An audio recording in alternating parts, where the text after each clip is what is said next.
Now to start off making our Neapolitan lasagna, we're going to need lasagna noodles, a small bunch of broccoli, olive oil, a half a chopped onion,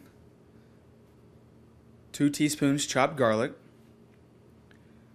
2 containers 15-ounce each ricotta cheese, 2 eggs beaten, 4 tablespoons grated Parmesan cheese, 4 tablespoons chopped Italian parsley, black pepper, 2 large carrots, 6 to 8 small tomatoes, fresh basil, salt, 1 package mushrooms cleaned, a half a green and a half a red pepper, 2 tablespoons fresh lemon juice, 1 teaspoon lemon zest,